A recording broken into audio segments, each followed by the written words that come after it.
बिस्मिल्लाहिर्रहमानिर्रहीम। अस्सलाम वालेकुम वरहमतुल्लाहि वबरकातुहू।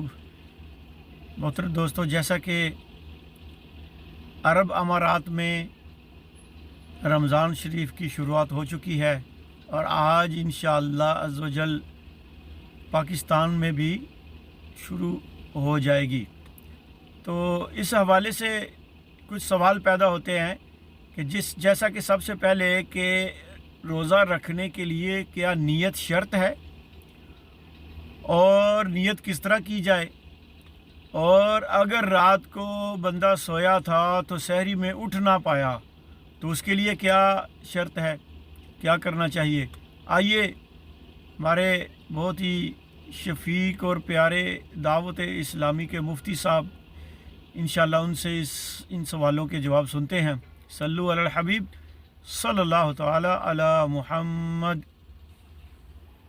नियत शर्त है रोज़े के लिए, और नियत दिल के इरादे को कहते हैं। अगर ज़बान से भी कह लिया जाए तो बेहतर है, वरना अगर दिल में इरादा है कि रमज़ान का रोज़ा मैं रख रहा हूँ तो ये काफ़ी है।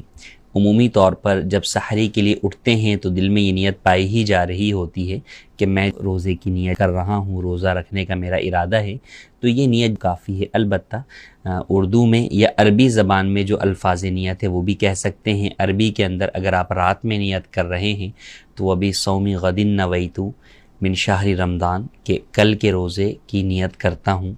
और अगर आप दिन में नियत कर रहे हैं, जी हाँ, अगर माह रमज़ान मुबारक के रोज़े की नियत आपने रात में नहीं की तो आपको इस बात की भी रुख्सत है कि आप अगला दिन जो है उसमें ज़हवा कुबरा, जिसे आवाम ज़वाल का वक्त कहते हैं, वो वक्त शुरू होने से पहले पहले आप उसकी नियत कर सकते हैं। तो अगर कोई शख्स जो है वो सहरी में नहीं उठ सका और उसकी आँख उस वक्त खुली जबकि सुबह सादिक जो है वो हो चुकी थी, तो वो उस वक्त भी रोज़े की नियत कर सकता है।